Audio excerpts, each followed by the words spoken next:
Hello everyone, welcome back to my YouTube channel and a happy new year.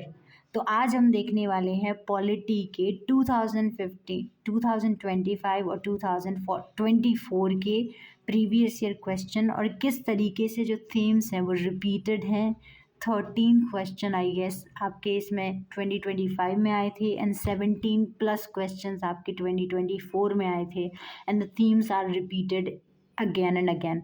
चलो पहला सवाल देखते हैं। यहाँ पे लिखा गया है with reference to the constitution of India if any area in a state is declared a scheduled area under the provision of the fifth schedule, तो क्या हो सकता है। अब यहाँ पे लिखा है the state government loses it's executive power in such areas and local body assumes total administration, focus on the total. Second is the union government can take over the total administration of the such areas and under certain circumstances on the recommendation of the governor. अभी यहाँ पे आप जो ये सवाल solve करते वो करते एलिमिनेशन टेक्निक से। टोटल एडमिनिस्ट्रेशन कहीं भी किसी भी बॉडी को नहीं दिया जाता है, चाहे वो शेड्यूल एरिया में आता हो, सिक्स शेड्यूल के अंदर या फिफ्थ शेड्यूल के अंदर। तो इसमें से जो टोटल वर्ड था ये आपको बता देना चाहिए कि ये वाला स्टेटमेंट दोनों ही गलत हैं। यहाँ पे पूछा गया correct statement, the answer is neither 1 nor 2। ये था हमारा शेड्यूल्ड एरिया से। अब आपको क्या करना है, आपको शेड्यूल्ड एरियाज के बारे में पढ़ना है, कौन डिक्लेयर करता है, गवर्नर की क्या पावर है, प्रेसिडेंट की क्या पावर है, वो आपको पता होनी चाहिए क्योंकि 2025 का सवाल है और 2024 में भी पूछा गया था। तो अगर आप वहाँ पे पढ़ लेते ये 2 नंबर सिक्योर्ड थे या आप एलिमिनेशन से एलिमिनेट कर देते। दूसरा सवाल मैं ये नहीं करूँगी क्योंकि ना मुझे पता है। देखो ये सवाल मैं कभी भी ना करती क्योंकि ये आपका नेगेटिव मार्किंग दिला देता, आपने कितने भी अच्छे से पढ़ा हो। दूसरी चीज़ यहाँ पे पूछी गई है आर्टिकल 368 के अंदर जब हम एक कॉन्स्टिट्यूशन को अमेंड करते हैं तो देखो 3 मेजोरिटी की ज़रूरत पड़ती है, या फिर स्पेशल मेजोरिटी जहाँ पे 2/3 of the members present and voting होनी चाहिए, या फिर सिंपल मेजोरिटी जहाँ पे जितने भी लोग हैं वो प्रेजेंट हो उनकी मेजोरिटी। एंड तीसरी जो होती है वो होती है, तीसरी मेजॉरिटी होती है जब हाफ ऑफ द स्टेट जो है उनकी परमिशन रिक्वायर्ड हो। तो यहाँ पे कंडीशंस दी गई हैं कि किस प्रोविज़न के अंडर आपको हाफ ऑफ द स्टेट की परमिशन चाहिए होती है। तो देखो 8 जगह आपको हाफ ऑफ द स्टेट की परमिशन चाहिए होती है, ये लक्ष्मीकांत में मेंशन्ड है। पहला है इलेक्शन ऑफ द प्रेसिडेंट के लिए और manner of election of president, पहला हो गया। दूसरा हो गया executive power of union and the state, दूसरा क्या हो गया एग्जीक्यूटिव पावर। तीसरा क्या हो गया supreme court and high court, मतलब judicial power of supreme court and high court. चौथा क्या हो गया legislative powers of union and state, मतलब executive, legislative and judiciary power of union and state के बारे में दिया गया है। और पहला क्या था प्रेसिडेंट और इसका मैनर ऑफ इलेक्शन। फिर है जीएसटी से रिलेटेड कोई भी चीज़ चाहिए होगी तो वो 2/3 मेजोरिटी ऑफ द स्टेट ज़रूरी होगा। एंड और जो 7 शेड्यूल के प्रोविजंस होते हैं अगर उनको अमेंड करोगे तो ज़रूरी होगा। और जो स्टेट का रिप्रेजेंटेशन है पार्लियामेंट में वो करोगे तो ज़रूरी होगा क्योंकि ये फेडरल फंक्शंस हैं जिसमें दोनों ही इम्पैक्ट हो रहा है, स्टेट और पार्लियामेंट। और लास्ट वाला जो है जो power of parliament to amend the article 368 itself. तो ये 8 चीज़ें होंगी जो आपको ध्यान रखनी है। यहाँ पे 2 चीज़ें हैं जो जिसमें 2/3 ऑफ दी स्टेट, जो हाफ ऑफ द स्टेट है उनकी रेटिफिकेशन लगती है, वो है 7 schedule, extent of executive power, judicial power, legislative power. And ये कंडीशंस ऑफ जो गवर्नर ऑफिस नहीं है, ओनली प्रेसिडेंट मेंशन है। तो ओनली वो स्टेटमेंट कौन सा करेक्ट है, ओनली जहाँ पे 3 नहीं है तो ओनली 1 एंड 2, ये लक्ष्मीकांत से। तो आपके 4 मार्क्स सिक्योर हो गए।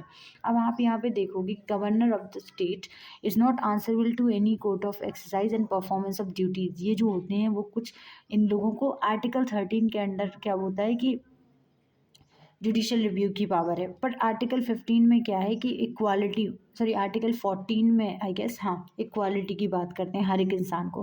पर जो गवर्नर होता है, प्रेसिडेंट होता है, उसे इम्यूनिटीज़ होती हैं जहाँ पे वो बोलते हैं कि जब गवर्नर अपने ऑफिस में है और वो कोई ऐसी चीज़ कर रहा है जो उसकी ऑफिशियल ड्यूटी है तो उसके लिए वो अकाउंटेबल होल्ड नहीं किया जाएगा। This is correct. उसके अंदर कोई भी क्रिमिनल प्रोसीडिंग्स नहीं चालू होंगी जब तक वो ऑफिस में है, ठीक है। अगर आपको सिविल प्रोसीडिंग्स चालू करनी है तो आपको 2 महीने का नोटिस देना पड़ेगा। And a member of state legislature are not liable, जो भी वो पार्लियामेंट या स्टेट लेजिस्लेचर में बोलते हैं उसके लिए वो आउटसाइड ऑफ दी लोकसभा या फिर स्टेट लेजिस्लेटिव असेंबली में रिस्पॉन्सिबल नहीं होंगी। तो all these three statements are correct और ये लक्ष्मीकांत से लिया गया ऑनेस्टली। अब मैं आपको दिखाती हूँ ऑर्डिनेंस क्या कर सकता है, कैन इट, देखो यहाँ पे क्या करना था, ऑर्डिनेंस कोई भी लॉ आपका फंडामेंटल राइट वायलेट नहीं कर सकता, एक्सेप्शंस हैं कुछ। तो ये जो अब ये काट देते तो एलिमिनेशन से सेकंड कट जाता और आंसर आ जाता हमारा 1 और 3 दिस। यहाँ पे देखो ये तो मैं बिल्कुल सॉल्व ना करती। अब यहाँ पे आती हैं, यहाँ पे पूछा गया है कि इनमें से कौन सी जो है उनको कॉन्स्टिट्यूशनल बैकिंग्स है। अगर आपने 2024 का क्वेश्चन देखा होगा, 2023 में एक क्वेश्चन आया था national commission on backward classes, तो इनमें से कौन सी कॉन्स्टिट्यूशनल बॉडी है। ओनली आई इंटरस्टेट काउंसिल जो है वो ही क्या है, कॉन्स्टिट्यूशनल बॉडी अंडर आर्टिकल 243, ये इंटरस्टेट रिलेशन में है, काफ़ी अच्छे से मेंशन्ड है। जोनल काउंसिल जो है वो स्टैट्यूटरी है, नेशनल सिक्योरिटी काउंसिल जो है एग्जीक्यूटिव ऑर्डर के थ्रू आई है। तो only one is the correct option. यहाँ पे फिर पूछा गया है the constitution of India explicitly mention certain spheres, जहाँ पे गवर्नर की डिस्क्रिशन होती है, यस अंडर आर्टिकल 200 के तहत मैंशनड है। ये आपका लिया गया है polity Laxmikanth. The president of India can be reserve, कि क्या प्रेसिडेंट ऑफ इंडिया अपने आप जो गवर्नर का बिल है, स्टेट लेजिस्लेटिव का बिल है, क्या वो अपने लिए रिजर्व कर सकते हैं? नहीं, क्योंकि अगर वो कर सकता है तो ये ऊपर जो डिस्क्रिशनरी पावर है अंडर आर्टिकल 200, ये गलत होगा ये, पर ये सही है तो ये गलत है, क्योंकि प्रेसिडेंट को रिकमेंड, जो गवर्नर होता है उसकी डिस्क्रिशनरी पावर होती है जिसके अकॉर्डिंग ही वो आर्टिकल 200 के अकॉर्डिंग वो रिजर्व कर सकता है बिल, जब उसे लगता है कि हाई कोर्ट की पोजीशन इंडेंजर्ड है या फिर कॉन्स्टिट्यूशन के प्रोविजन के हिसाब से चीज़ें नहीं हो रही हैं, तो कंडीशंस हैं कुछ, only one statement is correct. यहाँ पे पूछा गया है कि देखो कुछ दिए गए हैं fundamental right, DPSPs and fundamental duties. यहाँ पे पूछे गए सेपरेशन ऑफ एग्जीक्यूटिव और जुडिशरी किस में है। अगर आपको आर्टिकल 50 पता है और पता है आपको कि 36 से 51 तक जो आर्टिकल्स हैं वो कहाँ पे हैं, डीपीएसपीज में, तो ये करेक्ट आपको पता होता। फंडामेंटल ड्यूटीज़ में अगर आपको पता होता कि जो रिच कल्चर है, ह्यूमैनिज्म, साइंटिफिक वैल्यूज़ प्रमोट करनी है, ब्रदरहुड की वैल्यूज़, वुमेन की तरफ कोई भी एट्रोसिटीज़ नहीं, अब्जॉर्ब वायलेंस, अगर ये 11 फंडामेंटल ड्यूटीज़ पता होती, कि 10 जो थी स्वर्ण सिंह कमेटी पे, फिर 11th ड्यूटी जो थी वो 86 कॉन्स्टिट्यूशनल अमेंडमेंट एक्ट ऑफ 2002 से आई थी, तो आप ये सॉल्व कर सकते थे। यहाँ पे एम्प्लॉयमेंट प्रोविज़न है जहाँ पे आर्टिकल 24 बोलता है ये है जो प्रोविज़न है वो एक्सप्लॉइटेशन वाला प्रोविज़न, जहाँ पे आर्टिकल 24 में बेगार की बात करते हैं, आर्टिकल 14 में बात करते हैं फंडामेंटल राइट ऑफ चिल्ड्रन, जो कि माइनिंग या फिर फैक्ट्रीज में नहीं इन्वॉल्व होंगे। तो all these three are correct. अब यहाँ पे चलते हैं प्रेसिडेंट डिसोल्यूशन की बात करते हैं। देखो एक होता है एडजर्नमेंट, जहाँ पे आपका जो सेशन होता है, सेशन की जो जैसे एक दिन का काम चल रहा है तो वो हाउस क्या हो गया, एडजर्न हो गया उस दिन के लिए। एक होता है प्रोरोगेशन, मतलब आपका एक सेशन ख़त्म हो गया, ठीक है। एक होता है डिसोल्यूशन, मतलब जो लोकसभा है वही डिसॉल्व हो गई। तो यहाँ पे पूछा जा रहा है कि on the dissolution of the house of the people, मतलब Lok Sabha, the speaker shall not vacant his और office immediately before the first meeting of the house. अभी देखो यहाँ पे अगर आपको पता होता है कि जो हमारा लोकसभा का मेंबर है वो ही स्पीकर होता है, अगर आपको ये पता होता कि अगर लोकसभा का मेंबर अगर रिज़ाइन कर देता है अपनी पोस्ट से तो वो स्पीकर तो हट ही जाएगा ऑटोमेटिकली, क्योंकि ये कंडीशन है कि अगर स्पीकर बनना है तो आपको लोकसभा का मेंबर होना चाहिए। यहाँ पे लिखा है according to the provision of the constitution a member of the house of the people on being elected as a speaker shall resign from his political party. No, ये ब्रिटेन का प्रोविजन है, 10 बार बताया। तो ये अगर आप काट देते 2 वाला कि ये ब्रिटेन में है तो आपका 1 और 3 आंसर करेक्ट हो जाता, पढ़ना भी नहीं पड़ता, पर आप पढ़ के देखो इन सबको। यहाँ पे आता है if any question arises whether a member of the house of the people has become subject to the disqualification under 10 schedule, the president decision in accordance with the opinion of the council of minister become final. No, ये जो है वो house का जो leader होता है वो भी स्पीकर उसके रिलेटेड है। 2 क्वेश्चन स्पीकर से रिलेटेड 2025 में, जस्ट इमेजिन। यहाँ है there is no mention of the word political party in the constitution. No there is, जब हम बात करेंगे पॉलिटिकल पार्टीज क्वालिफिकेशन वहाँ पे मेंशनड है। ये 2 स्टेटमेंट गलत हो गए और आंसर हो गया ये नीदर 1 नॉट 2। अब यहाँ पे आते हैं देखो एलिमिनेशन से, In India, the state government have no power of making rules for grant for concession in respect of the extraction of minor mineral, not even such minerals which are located in their territories, not even such minerals. देखो statement ही ऐसे लग रहा है कि भाई state government की जो power है आप बिल्कुल कम करते जा रहे हो, तो ये गलत हो जाएगा क्योंकि not even such minerals are located within their territories. ये गलत हो गया तो आपका आंसर आ गया 1 और 3। आपको सेकंड पढ़ना भी नहीं है फिर, और फिर भी आप ये स्टेटमेंट्स ना थोड़े से देख लेना ताकि अगली बार आए तो ध्यान रहे। और लास्ट वाला जो क्वेश्चन है यहाँ पे, panchayat exist at all state. भैया जहाँ पे 20 लाख से पॉपुलेशन कम है वहाँ पे पंचायत नहीं एग्जिस्ट करती हैं। तो ये जब गलत किया ना, यहाँ पे गलत हो गया, नॉट करेक्ट पूछा है। अगर करेक्ट पूछ रहा तो 1 काटने के बाद ये 2 और 3 आ जाता। पर फिर भी देखते हैं, अगर आप एलिजिबिलिटी देखोगे तो 21 ईयर्स चाहिए होती है पंचायत की एलिजिबिलिटी, यहाँ पे 30 ईयर्स है। यहाँ पे गलत हो गया। चीफ मिनिस्टर ऑफ स्टेट क्यों करता है भाई?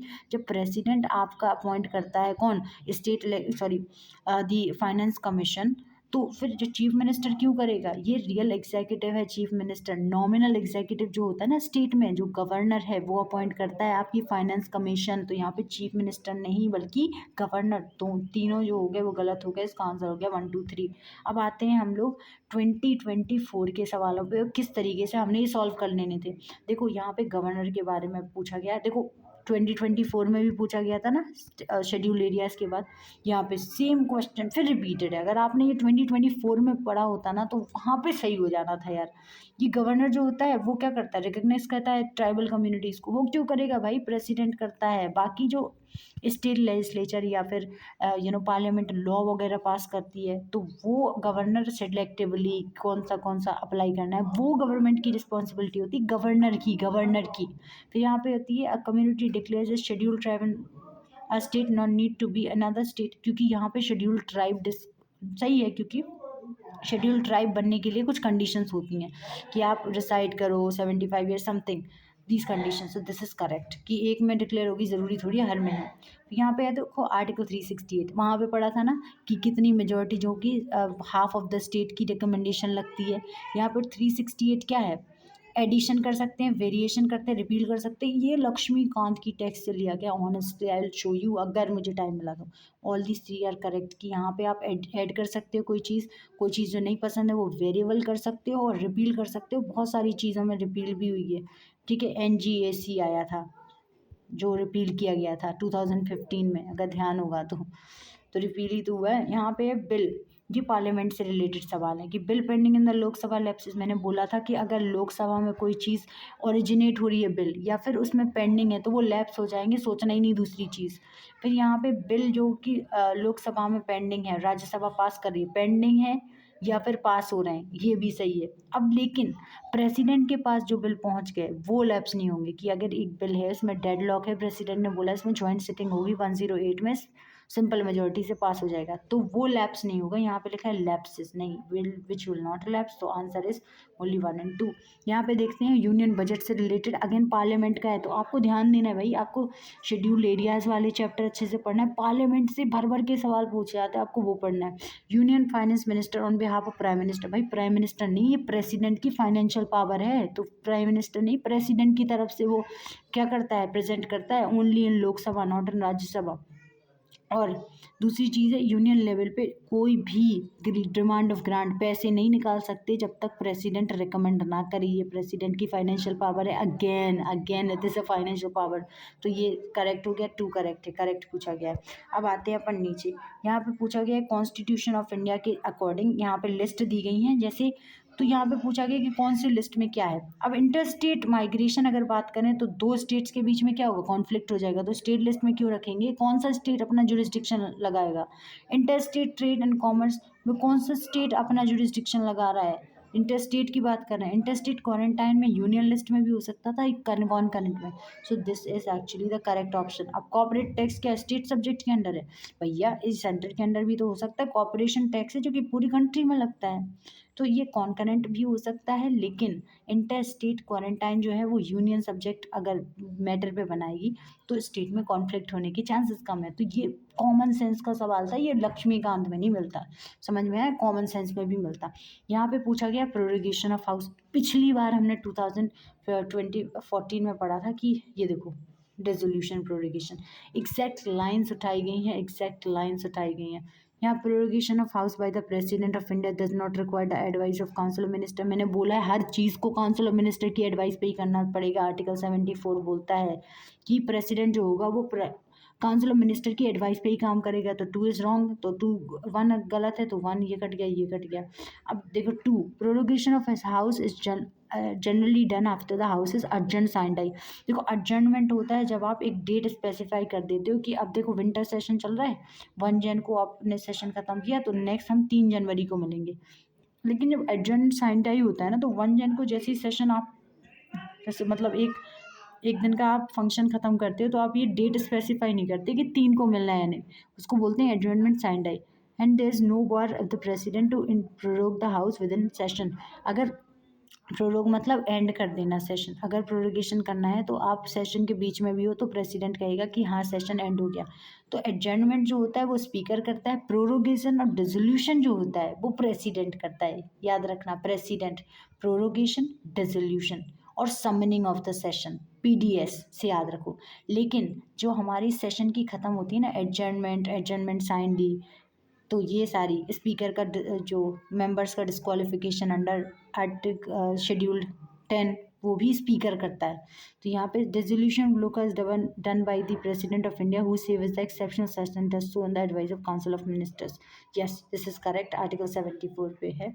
यहाँ पे प्रोहिबिशन के बारे में पूछा गया है आपको, रिट्स एंड मैंडमस मतलब आपको फंडामेंटल राइट आर्टिकल 32 ढंग से रटा होना चाहिए। देखो मैंडमस है, रिट ऑफ मैंडमस है पहली बार, हेविस कॉर्पस है, प्रोहिबिशन है, सटरॉरी है, को वारंटो है, ये पांचों पता होने चाहिए। प्रोहिबिशन का मतलब क्या होगा कि जो लोअर कोर्ट है वो आपको बोलेगा कि अब लोअर कोर्ट जो होगा, सुप्रीम कोर्ट जो है वो हाई कोर्ट को बोल सकता है कि प्लीज़ डिसकंटिन्यू करो अब ये प्रोसीडिंग, प्रोहिबिट करो। तो मतलब वो मतलब हाई कोर्ट आपको सेशन कोर्ट को बोल सकता है। तो इसमें ये होता है कि हायर कोर्ट लोअर कोर्ट को एक डायरेक्शन देता है कि आपका जुडिस्डिक्शन ज़्यादा हो रहा है, इसमें मत करो। तो ये स्टेटमेंट करेक्ट है, प्रोहिबिट करता है। यहाँ पे पूछा गया है आर्टिकल्स के बारे में, भाई article 21 Puttaswamy judgment, right to privacy, ये पता होना चाहिए। आर्टिकल 15, 16, 19 पता होना चाहिए। आपको ये भी पता होना चाहिए कि कितने फंडामेंटल राइट्स जो है फॉरेनर्स को अवेलेबल हैं, कितने नहीं हैं, कितने इंडियंस को हैं। ऑलराइट, अब हम आते हैं कि स्पीकर वहाँ पे भी पूछा गया था। ये एग्जैक्ट लाइंस ली गई हैं लक्ष्मीकांत से, कोचिंग्स आपको पागल बना रही है। ही शेल, अगर वो रिमूवल चल रहा है, स्पीकर का रिमूवल कैसे होता है, 14 डेज का नोटिस देना पड़ता है, इफेक्टिव मेजोरिटी से होता है। मतलब आप वैकेंसी नहीं देखते, जितने लोग प्रेजेंट है उनकी इफेक्टिव मेजोरिटी देखते हो। यहाँ पे ही शेल नॉट प्रोसाइड, यस वो क्यों प्रोसाइड करेगा जब उसी के रिगार्डिंग केस है।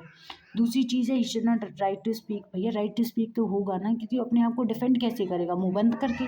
तो जब सेकंड गलत हुआ, ये सेकंड कट गया, और थर्ड भी फर्स्ट ही ये करेक्ट हो गया, क्योंकि he shall not be entitled to vote on the resolution the first instance. अब क्या होता है जब स्पीकर जो होता है वो कास्टिंग वोट डालता है, लेकिन अब जो हटने की प्रोसीडिंग है तो वो फर्स्ट इंस्टेंस में ही डालेगा ना, जैसे हर कोई डाल रहा है ना। ये जो सवाल था वो करंट अफेयर से है, या आप खुद आंसर इसका देखो और मुझे बताओ। अब यहाँ पे देखो, पहले पंचायत के बारे में पूछा गया था, पंचायत के प्रोविजंस। अब यहाँ पे म्यूनिसिपैलिटीज़ के प्रोविजंस पूछे गए हैं। अब म्यूनिसिपैलिटीज़ के प्रोविजन नहीं, बल्कि ये पूछा गया है कि ये किस किस पार्ट में दिए गए हैं। मतलब इतना भयंकर, इतना बहुत ही ईजी चीज़। अगर आप लक्ष्मीकांत की बुक के फ्रंट पेज पे आओगे, फ्रंट पेज पे जहाँ पे आपको सब चीज़ मिल जाएगी देखने के लिए कि कौन किस पार्ट में है। अब जो इमरजेंसी प्रोविजंस हैं वो तो हमें पता है कि कौन से उसमें है, इमरजेंसी प्रोविज़न हमारे। अब भाई आपको ना पार्ट्स भी पता होने चाहिए, शेड्यूल भी पता होने चाहिए। तो ठीक है, ये म्यूनिसिपैलिटीज़ में ही बात करता है, पार्ट 9A। शेड्यूल कौन सा है म्यूनिसिपैलिटीज़ का, आप मुझे बताओ, क्योंकि शेड्यूल और पार्ट में आप कंफ्यूज हो गए। I know 100% sure. Emergency provision जो है पार्ट 18 में है, और दूसरा है कॉन्स्टिट्यूशनल अमेंडमेंट जो पार्ट 20 में है। इमरजेंसी और कॉन्स्टिट्यूशनल अमेंडमेंट में कंफ्यूज हो गए तो CA20 लिख देना कि जो मैं चार्टर्ड अकाउंटेंट बना वो एज ऑफ 20 पे बन गया, और इमरजेंसी जो लगी जब मैं 18 साल का था तब होगी। तो ये तीनों सही है। अब आते हैं हम नीचे की ओर। देखो ये वाली चीज़ें करंट अफेयर्स की मैं डिस्कस नहीं करूँगी। दूसरी चीज़ है यहाँ पे, ये भी आपको खुद से ही देखना है, क्योंकि मैं ये अटेम्प्ट ना करती, मैं अपने नंबर ना कटवाती। यहाँ डिलिमिटेशन कमीशन की जो है ये पार्लियामेंट्री से रिलेटेड है, जहाँ पे लोकसभा की डिलिमिटेशन होती है, 4 बार हो चुकी है वो ये मेंशन है आपकी लक्ष्मीकांत में, दिखा दूंगी। अब यहाँ पे पूछा गया है ऑफिशियल लैंग्वेज एक्ट, ये जो है ये सवाल है हमारा एनसीईआरटी बुक से लिया गया है कि कौन किस, ये आप कैसे सॉल्व करोगे, थोड़ा सा दिमाग लगा के आप ये मुझे बताओ, क्योंकि देखो स्टेटमेंट्स भी ऐसे हैं। तो अगर आपने पॉलिटी की 11th क्लास की किताब नहीं पढ़ी है तो मैं यही बोलूँगी कि आप इस क्वेश्चन छोड़ दो, अगर पढ़ा है तो हाँ ठीक है, तुक्का लगाने से कोई वो नहीं होता। यहाँ पे पूछा गया है 71st अमेंडमेंट एक्ट से जो शेड्यूल्ड 8 शेड्यूल्ड है उसमें कौन कौन सी लैंग्वेजेस ऐड करी गई थी।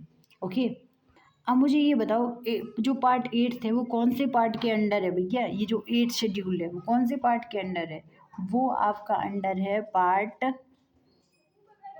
ये क्या है, पार्ट 17 के अंडर है। तो अब 71st अमेंडमेंट एक्ट हुआ तो आप क्या क्या चीज़ें ऐड हुई थी, आपकी कौन कौन सी लैंग्वेज ऐड हुई, आप कैसे याद रखोगे।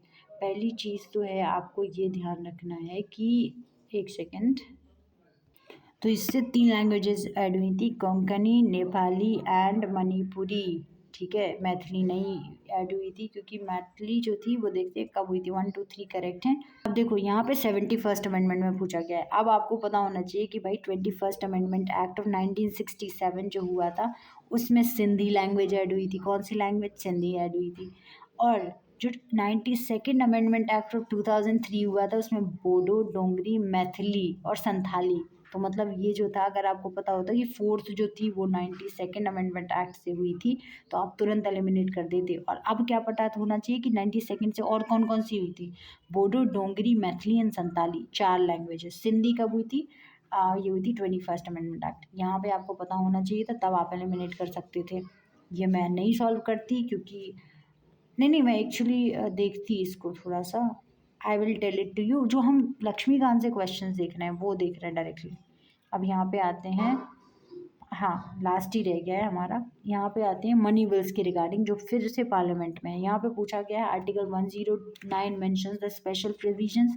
यस, पहले ये करेक्ट है। अब देखो, Rajya Sabha can either approve the bill or suggest the changes but cannot reject it, it is correct। जब 3 अगर करेक्ट हो गया तो ये 1 ये कट गया।